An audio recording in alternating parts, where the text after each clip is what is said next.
नमस्कार, सत श्री अकाल, आदाब और खमा गणी दोस्तों। कहानियों के इस खास कार्यक्रम में हम आप सभी का इस्तकबाल करते हैं।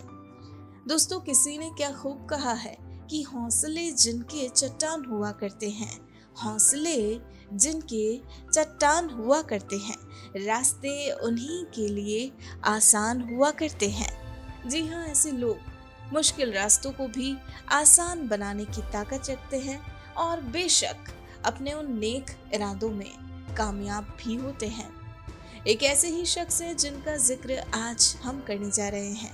जी हाँ, इन जनाब का नाम है डॉक्टर दीपक जोशी। दोस्तों, ये एक ऐसे शख्स हैं जिन्होंने अपना संपूर्ण जीवन मानव सेवा एवं जन कल्याण के लिए समर्पित कर दिया।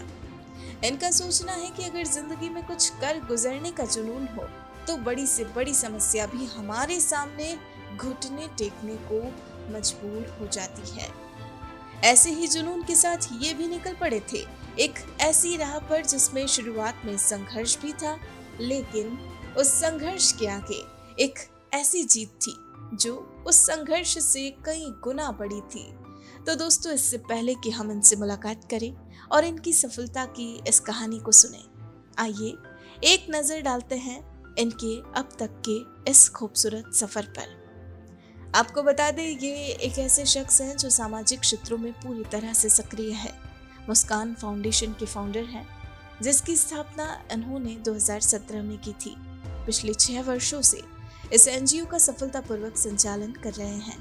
अपने इस एनजीओ के तहत ये विभिन्न सामाजिक क्षेत्रों में अनेकों कार्यक्रम आयोजित करते हैं और उनके माध्यम से सामाजिक जागरूकता और जन जागृति लाने का कार्य करते हैं। दोस्तों, ये मानते हैं कि जीवन क्षण भंगुर है। आज हम हैं, कल होंगे या नहीं, ये निश्चित नहीं है। ऐसे में इन्होंने सोचा कि क्यों ना अपने इस जीवन को आज से ही सार्थक बनाने का प्रयास किया जाए और कुछ ऐसे नेक काम किए जाए जिससे मन को एक सुकून मिले। इसी सोच के साथ इन्होंने एनजीओ की स्थापना की। अपने इस एनजीओ के माध्यम से ये सड़क दुर्घटनाओं और अन्य विभिन्न सामाजिक परियोजनाओं में प्राथमिक उपचार के बारे में लोगों में जागरूकता पैदा कर रहे हैं। इसके साथ ही भारत के अनेकों डॉक्टर्स की टीम के सहयोग से ये अपने इन इरादों में कामयाब भी हो रहे हैं।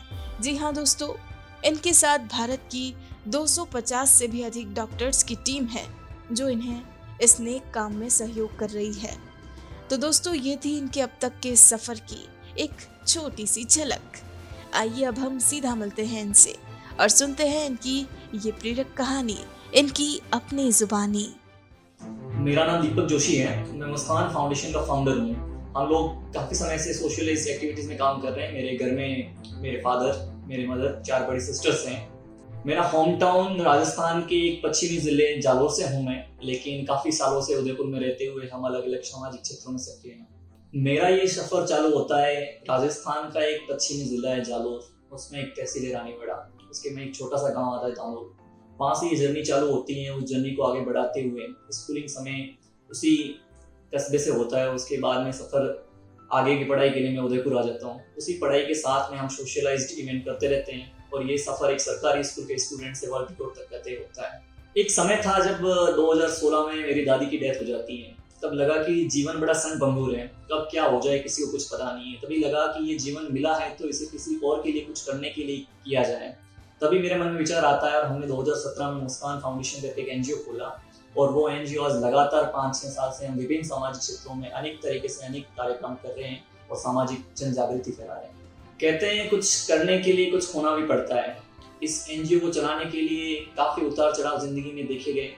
बेसिकली हमने प्राइमरी तौर पर ये एनजीओ देखा जाता है कि आप खासकर इतने रोड एक्सीडेंट देखे जाते हैं, काफ़ी सारे एक्सीडेंट्स में कितने सारे लोगों की मृत्यु हो जाती है। तो हमने एक टीम बनाना चालू किया और सीपीआर फर्स्ट एड अवेयरनेस का काम चालू किया। प्राइमरी तौर पर हमें टीम बनाने में काफ़ी परेशानी हुई। हम लोग कॉलेजेस, पुलिस स्टेशन और जो स्कूल्स होते हैं उनमें फर्स्ट एड के बारे में अवेयरनेस कैंपेन करते थे कि आपको जानकारी होनी चाहिए कि अगर किसी का ऑन स्पॉट एक्सीडेंट होता है तो आप उसे ओवरकम कैसे कर सकते हैं। इस टीम बनाने में हमें काफ़ी स्ट्रगल करना पड़ा। पहले लोग भी नहीं मिलते थे, वो सोचते थे क्या चीज़ है, लेकिन धीरे धीरे कारवा बढ़ता गया। और लोग सामने से जुड़ने लगे हैं। और आज ऐसी स्थिति है कि हमारे साथ इंडिया के 250 प्लस डॉक्टर्स जुड़े हुए हैं जो हमारी CPR प्लस वर्कशॉप्स ऑर्गेनाइज भी करते हैं, और हमारे साथ में 600 प्लस स्टूडेंट्स भी जुड़े हुए हैं जो इस तरह की एक्टिविटी में हेल्प करते हैं। मेरी ज़िंदगी का सबसे बड़े रोल मॉडल तो मेरे फादर हैं। वो हमेशा मुझे एक बात क्या कहा करते हैं कि कोई हाथ से छीन के ले जा सकता है लेकिन नसीब से नहीं ले जा सकता। मैं उनकी इस बात को हमेशा फॉलो करता हूँ। हमेशा मेरे परिवार की तरफ से उनका मेरे लिए काफ़ी सपोर्ट रहता है, और जो कुछ भी मैं आज जीवन में पाया है वो उनकी बदौलत ही आज पा सका हूँ। मैं मेरी ज़िंदगी में दोनों चीज़ों को समान रूप से तवज्जो देता हूँ, क्योंकि एजुकेशन के बिना एक्सपीरियंस नहीं आएगा और एक्सपीरियंस के बिना एजुकेशन नहीं आएगा। अगर आप दोनों चीज़ को सिमिलर तौर पर साथ लेके चलोगे तो जीवन में दोनों चीज़ आपको कहीं ना कहीं आगे बढ़ाएगी। ये सब तो मेरी खासियत है, वो बॉर्न लीडर की तरह है। हम तो जब मैं बचपन में स्कूल टाइम में पढ़ता था तब भी हम वॉलंटियरशिप करते थे, कई NGOs के साथ में जुड़ के कई नीडी लोगों की मदद करनी थी तो हम उस टाइम भी करते थे। अगर कोई NGO फील्ड से जुड़ना चाहता है तो सबसे बड़ी खासियत होती है कि किसी और के लिए कुछ अच्छा करने की अपने अंदर वो फीलिंग होनी चाहिए, वो डेडिकेशन होना चाहिए। अगर आप में वो चीज़ है कि आप किसी कतार में अंतिम छोर पर खड़े व्यक्ति के दुखों को समझ सको और उसके निवारण के लिए आप छोटी सी भी हेल्प कर सको, तो मेरे हिसाब से NGO एक बहुत अच्छा माध्यम है जिसके जरिए आप बहुत कुछ समाज में काफ़ी हद तक बदलाव ला सकते हैं। मैं राजस्थान के पश्चिमी जिलों में ही जालोर में बड़ा हुआ, वही मेरा बचपन गुजरा। वही फादर गवर्नमेंट सर्वेंट हैं तो उन्हीं के साथ में सफ़र देखता रहा, और काफ़ी वहाँ से सोशलाइज वर्कर भी उनके साथ भी जुड़े हुए थे। तो मैं बचपन में देखता रहा कि इसके जरिए हम समाज में बहुत कुछ परिवर्तन ला सकते हैं, और मेरे फादर आज बहुत खुश होते हैं कि मैं इस तरह की एक्टिविटी में इंक्लूडेड रहता हूँ। मेरा गोल फिक्स था, मुझे हमेशा से इसी फील्ड में कुछ अच्छा करना है, और आज भी मैं कर रहा हूँ और मैं हमेशा से करता रहूँगा। मैं जब स्कूल टाइम में पढ़ता था तब भी इस तरह की एक्टिविटी में इंक्लूडेड रहता था। मेरी कॉलेज लाइफ में भी काफ़ी हद तक एक्टिव रहा, और जो एक सफ़र रहा मेरा कि एक सरकारी स्कूल का पढ़ा हुआ स्टूडेंट आज वर्ल्ड रिकॉर्ड तक पहुंचा है, तो वो सफ़र मेरा आज भी जारी है और अनवरत रूप से जारी रहेगा। मैं हमेशा समाज में छोटे छोटे बदलावों को करके एक समाज में एक छोटा ही एग्जाम्पल प्रस्तुत हो, लेकिन कुछ ना कुछ करते रहो। ड्यूरिंग कोविड टाइम देखा गया कि वैक्सीनेशन के लिए काफ़ी भ्रांतियाँ देखी गई, और एज ए डॉक्टर होने के नाते मुझे भी लगा कि कहीं ना कहीं ये भ्रांतियाँ गलत हैं और एक विश्वव्यापी बीमारी से निपटने के लिए वैक्सीन बहुत बड़ी भूमिका निभा सकती है। तो हमने एक कैंपेन लॉन्च किया कोविड वैक्सीनेशन अवेयरनेस कैंपेन। उसके जरिए हमने ऑल ओवर इंडिया के डॉक्टर से कॉन्टेक्ट किया और उनसे रिक्वेस्ट की कि आप अपनी 2 मिनट 3 मिनट की वीडियो क्लिप्स बना के भेजिए। और बेसिकली देखा जाता है कि लोग डॉक्टर को भगवान मानते हैं, उनकी कई बातों पर विश्वास कर लेते हैं। हमने वो डॉक्टर्स से रिक्वेस्ट करके 250 डॉक्टर्स की वीडियो क्लिप्स बनवाई और उनको सोशल मीडिया के जरिए जगह जगह वायरल किया गया। और मुझे बड़ी खुशी है कि वो इतनी वायरल हुई कि हज़ारों लोग वैक्सीनेशन के लिए प्रेरित हुए और उन्होंने सामने से रजिस्ट्रेशन किया वैक्सीनेशन के लिए। ये एक छोटी अचीवमेंट है लेकिन समाज में एक बड़ा उदाहरण प्रस्तुत करती है, और मुझे बड़ी खुशी है कि आज ये रिकॉर्ड हमारे वर्ल्ड रिकॉर्ड तक ऐड हुआ है कि आपने हज़ारों लोगों को वैक्सीनेशन के लिए इंस्पायर किया। कोविड जिंदगी को एक नया दौर देके गया है। कोविड में सबसे बड़ी बात ये रही कि लोग एक दूसरे की हेल्प करना सीखे, एक दूसरे की भावनाओं को समझना सीखे। जहाँ तक पहले देखा जाता था कि लोग अपनी रोज़मर्रा की ज़िंदगी में काफ़ी बिजी हो गए थे, वही कोविड ने लोगों को सिखाया है कि ज़िंदगी एक छोटा सा एक सफ़र है जो कभी भी पूरा हो सकता है, कभी भी उसका अंत हो सकता है। जो लोग एक दूसरे की मदद करके आगे बढ़ते हैं, एक जो मदद की भावना है वो कोविड ने बड़ी पैदा की है। और पॉजिटिव ये है कि काफ़ी समाज सेवी संस्थाएं, काफ़ी लोग कोविड के जरिए आगे आए, लोगों की मदद की, काफ़ी इनिशिएटिव्स हुए हैं। जो इनिशिएटिव्स आज ये कोविड का दौर है वो युगों युगों तक याद रखा जाएगा। मुझे मेरी हॉबीज़ या फन एक्टिविटी कहूँ तो मुझे मूवी देखना काफ़ी पसंद है। मैं जब फ्री होता हूँ तो मूवी देख लेता हूँ, कोई इंस्पिरेशनल स्टोरीज सुन लेता हूँ, सुबह जॉगिंग्स कर लेता हूँ। मुझे ये सारी चीज़ें जो रिफ्रेशमेंट पैदा करती हैं, अपने आप में मोटिवेट करती हैं। और मुझे लगता है कि मैं हमेशा ज़िंदगी में सक्सेसफुल लोगों की स्टोरीज पढ़ता रहता हूँ कि ये इंसान 25 साल की एज में भी इतना सक्सेस हुआ है तो आखिर कैसे हुआ है। हमें कहीं ना कहीं एक जो मोटिवेशंस की कतार होती है वो इन्हीं लोगों से मिलती है जो ज़िंदगी में कुछ अनोखा करते हैं, अनूठा करते हैं। बाकी इस 133 करोड़ की ज़िंदगी में अगर सुबह उठ के खाना पीना और शाम को सो जाना ही ज़िंदगी है तो मैं उसे कभी ज़िंदगी के मायने नहीं मानता। बेसिकली देखा जाता है समाज में कि सरकारें बच्चों को पढ़ने के लिए पुस्तकें देती हैं, लेकिन एक ऐसा वर्ग भी है जिनके पास लिखने के लिए नोटबुक्स नहीं होती हैं।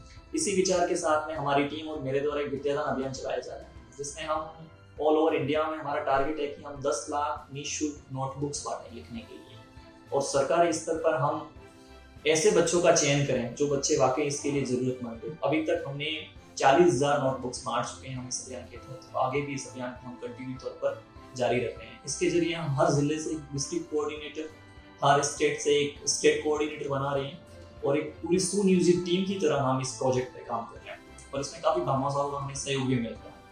अगर कोई हमारे इनिशिएटिव में जुड़ना चाहता है तो वो हमारे फेसबुक पेज, इंस्टाग्राम पेज या व्हाट्सएप पे भी हमारे एनजीओ के नंबर से कनेक्ट हो सकता है। 7726967309 ये हमारा नंबर है।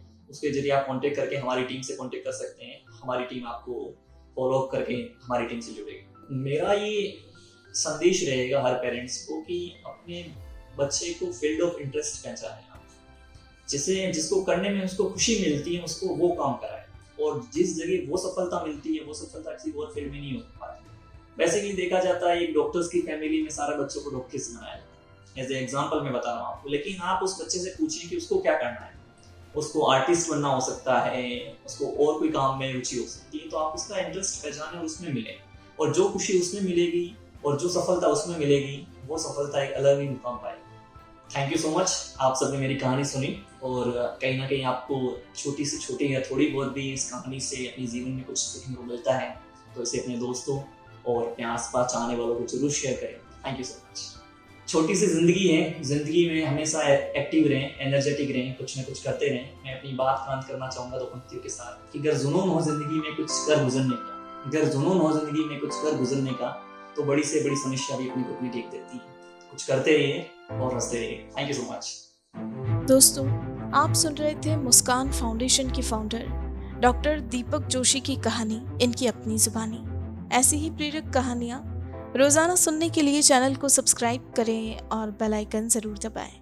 और अगर आज की ये कहानी आपको पसंद आई है तो इसे लाइक, कमेंट और शेयर करना ना भूलें। अब आप भी बन जाइए भारत की प्रोफेशनल कम्युनिटी की आवाज़ और सुनाओ अपनी कहानी, बनाओ अपनी पहचान की इस मुहिम से जुड़कर अपने जीवन के अनुभवों, कार्यक्षेत्रों और अपने उत्पादों एवं सेवाओं के पीछे की वास्तविकता से देशवासियों को प्रेरित करें और अपने जीवन के अनुभवों से अपनी एक नई पहचान बनाएं। Tell your story, inspire and build your brand with the power of video. जय हिंद, जय भारत।